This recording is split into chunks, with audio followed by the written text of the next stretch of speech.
ketika berhadapan langsung dengan debt collectornya. Ada hal-hal yang harus Anda hindari dan ada hal-hal yang harus Anda pertanyakan. Hal yang harus Anda pertanyakan dulu buat teman-teman semuanya sebelum kita berkomunikasi dengan debt collector pinjol.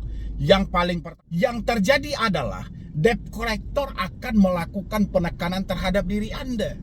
Saya berulang kali menyampaikan teman-teman semuanya, hati-hati, jangan memohon-mohon maaf, jangan menunjukkan suatu kelemahan. Apakah kata maaf itu salah, Bang? Tidak, kata maaf itu tidak salah. Kata maaf itu adalah kata yang mulia dan sangat bagus. Tapi assalamualaikum warahmatullahi wabarakatuh. Selamat sore buat teman-temanku semuanya, khususnya yang sudah ada di YouTube Solusi Hutang MB. Tahu nggak Anda? Yang menarik per hari ini yaitu kedatangan debt collector ke rumah. Ini memang kunjungan mereka itu di beberapa pinjol. Beberapa pinjol ini tidak menyeluruh ya, khususnya di pinjol-pinjol yang besar saja. Dan itu pun juga mereka pilih-pilih dari lokasi. Tidak semuanya juga lokasi itu akan dikunjungi dan didatangi. Ini saya bukan membahas soal mereka berkunjung atau siapa yang didatangi. Yang perlu saya tekankan buat teman-teman semuanya adalah cara menghadapi debt collector ini yang datang ke rumah. Banyak kali teman-teman semua itu selalu salah dalam menghadapi debt collector sehingga berdampak buruk terhadap diri Anda. Apa dampaknya? Macam-macam. Kalau konsepnya Anda menghadapi debt collector seperti hal yang mau saya sampaikan ini. Tapi sebelumnya seperti biasa ya, buat teman-teman semuanya yang baru bergabung atau baru ketemu dengan channel ini, boleh di like dan di share juga channel ini. Dan jangan lupa juga untuk di support channel ini supaya channel ini makin berkembang dan saya makin semangat memberikan motivasi dan edukasi. Dan teman-teman semuanya juga yang mau diskusi khusus dengan saya juga boleh klik tombol gabung yang ada di bawah nama channel. Silahkan. Oke, terima kasih buat teman-teman semuanya. Menyikapi atau menghadapi debt collector yang datang ke rumah ini tidak semudah membalikkan telapak tangan. Memang saya paham banget apa yang teman-teman takutkan, apa yang teman-teman cemaskan. Orang-orang bukan tidak mampu berargumentasi, tapi ada rasa bersalah yang cukup besar. Tapi di samping itu buat teman-teman semuanya, saya memaklumi ada rasa bersalah, rasa suatu penyesalan kenapa harus terjebak di pinjaman online. Saya memahami hal itu. Tapi jangan sampai teman-teman semuanya merendahkan diri di hadapan debt collector. Saya paham, Anda tidak mampu bayar, Anda tidak sanggup bayar. Sebelum Anda menyatakan tidak mampu dan tidak sanggup, saya rasa ya, sebagian mungkin sudah banyak yang menghabiskan uangnya dengan berbagai macam upaya. Mulai dari mereka meminjam sama tetangga sampai mereka menjual dan menggadaikan aset-aset. Tapi apa yang terjadi ya kecerobohan tadi. Sehingga dia menyatakan sampai di titik dia di mana benar-benar mentok dan tidak mampu bayar lagi. Habis itu ada kunjungan dari debt collector. Kunjungan ini dalam tanda kutip buat teman-teman semuanya, saya sebenarnya paling malas membahas hal ini. Karena gini, setiap kali saya membahas DC datang ke rumah, saya bahas DC-nya di satu daerah yang ketakutan ada di banyak daerah. Ya, ini pakai logikanya teman-teman semuanya. Yang saya bahas itu bukan soal kunjungannya, tapi jangan sampai Anda merendahkan diri Anda ketika berhadapan langsung dengan debt collectornya. Ada hal-hal yang harus Anda hindari dan ada hal-hal yang harus Anda pertanyakan. Hal yang harus Anda pertanyakan dulu buat teman-teman semuanya sebelum kita berkomunikasi dengan debt collector pinjol. Yang paling pertama, kita harus bertanya soal kelengkapan mereka. Kelengkapan itu mencakup dari IDKAR. IDKAR ini penting supaya kita tahu mereka dari perusahaan mana. Ya, habis itu surat kuasa. Surat kuasa yang mana dia diperintahkan oleh perusahaan dia atau mewakili perusahaan dia untuk menjemput tagihan kepada kita.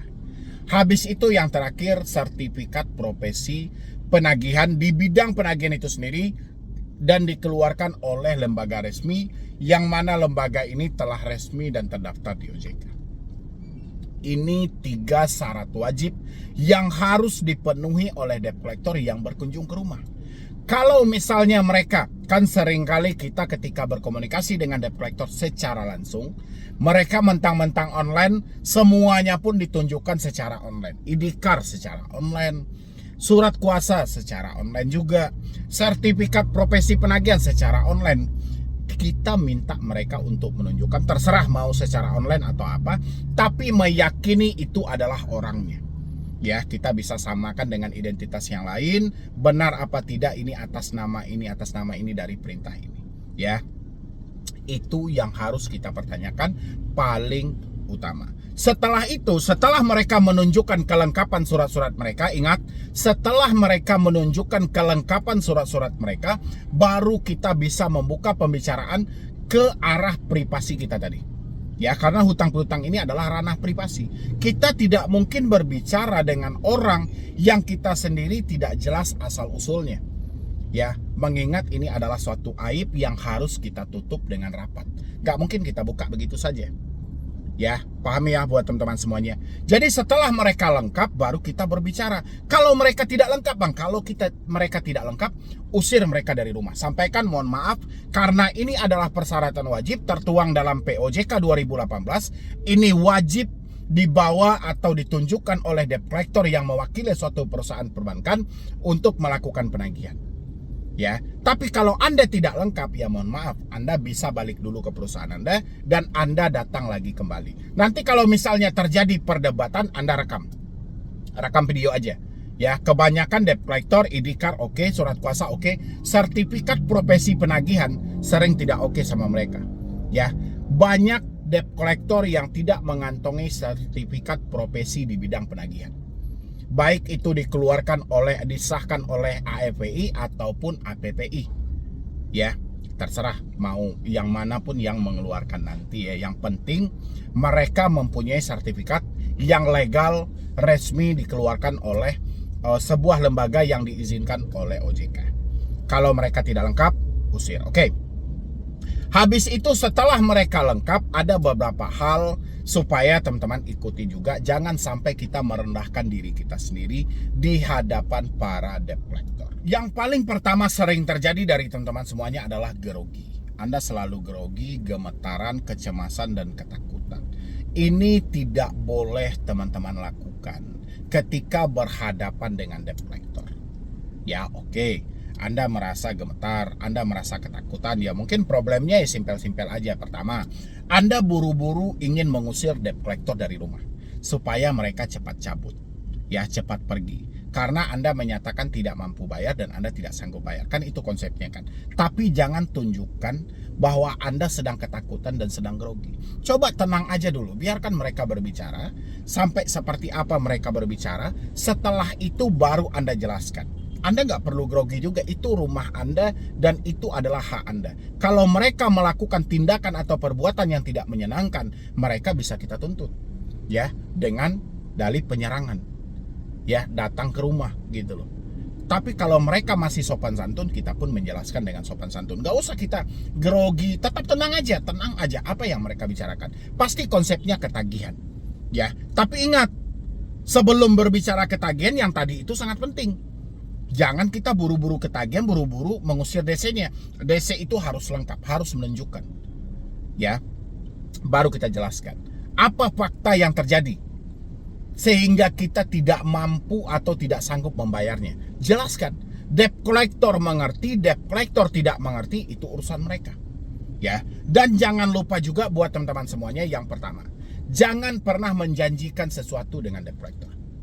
Ya, karena Anda ingin cepat-cepat debt collector pergi, di tengah situasi Anda ketakutan juga, di tengah situasi Anda tidak tenang, Anda kecemasan, sehingga Anda buru-buru. Anda menyampaikan, debt collector bilang, misalnya dia datang di tanggal 1, debt collector bilang tanggal 5 harus ada, terus Anda iya-iyain aja. Jangan. Ya, kalau mereka bilangnya misalnya, kami akan kembali lagi di tanggal 5, sampaikan aja, ya sudah, saya akan usahakan kalau ada uangnya, saya akan bayar sebelum itu. Ya, yang penting saya tidak bisa menjanjikan tanggalnya kapan. Kalau Anda mau menunggu, oke, saya akan usahakan. Tapi kalau Anda tidak mau menunggu, saya mempersiapkan diri menerima segala risiko apapun yang diterapkan oleh perusahaan Anda. Kayak gitu kita berkomunikasi dengan debt collector. Jangan pernah menjanjikan sesuatu. Ya, itu yang paling pertama. Yang kedua adalah seringkali debt collector untuk menakuti orang-orang membuat surat perjanjian baru. Ya, perjanjian yang dimana di sana berbunyi bahwa kita akan menyetujui untuk melakukan pembayaran contoh 10 hari ke depan. Ini jangan pernah teman-teman tanda tangani. Kan sering itu. Kalau ya kayak gitu kita bikin surat perjanjian, Bu. Nanti pas kita datang ke sini, nanti saya ambil dana. Sampaikan ke mereka, saya tidak mau membuat perjanjian lagi sama Anda. Rasa saya, perjanjian saya sudah cukup sejak awal dengan perusahaan Anda. Begitu dana dikirim kepada saya, semua perjanjian telah kita setujui dua belah pihak. Kalau ada pun tanda tangan hari ini tambahannya karena saya telat bayar, mohon maaf, saya tidak bisa menandatangani. Kalau Anda mau tanda tanganin aja sendiri. Yang jelas, kalau Anda memberi saya waktu, saya akan usahakan secepat mungkin. Tapi saya tidak berani menjanjikan tanggalnya, kapannya. Ya, itu yang perlu teman-teman pahami. Habis itu lagi, buat teman-teman semuanya, jangan Anda mau diperbodoh dengan cara, ini yang paling sering juga, minta uang bensin. Debt collector kan sering tuh. Kalau sudah melihat Anda ketakutan dan kecemasan, biasanya mereka akan melakukan pungli juga, pungutan liar. Mereka bilangin, kalau enggak gantilah Bu uang bensin kami. Jadi Anda bayar aja tuh 100.000, 200.000, jangan. Tapi kalau nawaitu Anda, itu beda lagi ya. Misalnya karena Anda melihat dia sudah jauh datang, terus tergerak hati Anda, kebetulan Anda ada uang 50.000, Anda kasih sebagai uang bensin, itu beda hal. Tapi kalau mereka meminta, jangan pernah Anda beri. Tapi kalau Anda nawaitunya ingin memberi, ya silahkan. Ya, karena kalau Anda membiasakan seperti itu, nanti mereka akan bolak-balik ke rumah Anda hanya untuk menjemput uang bensin itu. Ya, makin rugi nanti. Ya, itu buat yang paling pertama harus teman-teman hindari. Tetap tenang, tetap tidak menunjukkan suatu ketakutan. Habis itu lagi, yang selalu juga dilakukan oleh teman-teman ketika berkomunikasi dengan debt collector adalah selalu memohon dan meminta maaf. Ini jangan ya. Please banget, ini jangan sampai terjadi. Kenapa? Kalau Anda memohon maaf seperti itu, sama aja Anda sedang menunjukkan kelemahan Anda di hadapan debt collector. Yang terjadi adalah debt collector akan melakukan penekanan terhadap diri Anda. Saya berulang kali menyampaikan teman-teman semuanya, hati-hati, jangan memohon maaf, jangan menunjukkan suatu kelemahan. Apakah kata maaf itu salah, Bang? Tidak, kata maaf itu tidak salah. Kata maaf itu adalah kata yang mulia dan sangat bagus, tapi tidak pantas Anda ucapkan kepada debt collector. Kenapa? Anda telat 1 hari, Anda sudah dibebankan dengan denda. Ya, jadi ngapain Anda merendahkan diri Anda dengan ucapan maaf? Ya, padahal debt collector tidak mau tahu dengan maafmu, tidak peduli dengan memohon-mohonmu. Ya, mendingan Anda sampaikan aja, saya belum ada uang, saya belum mampu bayar, dan saya akan mengusahakan secepat mungkin kalau Anda memberikan saya toleransi. Tapi kalau Anda tidak memberikan saya toleransi, sampaikan sama perusahaan Anda, saya siap menerima risikonya. Dengan begitu debt collector akan berpikir 2 kali untuk berbalik lagi ke rumah Anda. Ya, mungkin dari saya cuma itu aja buat teman-teman semuanya. Mudah-mudahan dengan adanya beberapa pinjol yang saat ini mulai gencar-gencarnya untuk datang ke rumah, tapi memang tidak di semua daerah yang ada di Indonesia, kurang lebih seperti tadilah untuk teman-teman menghadapinya. Intinya tidak ada yang perlu Anda takuti. Kalau mampu bayarkan habis-habis, kalau tidak mampu hentikan senti-hentinya, jangan dibayar sama sekali. Resikonya cuma satu, BI checking. Ya, jadi sekian dulu dari saya, Medi Broni. Wassalam.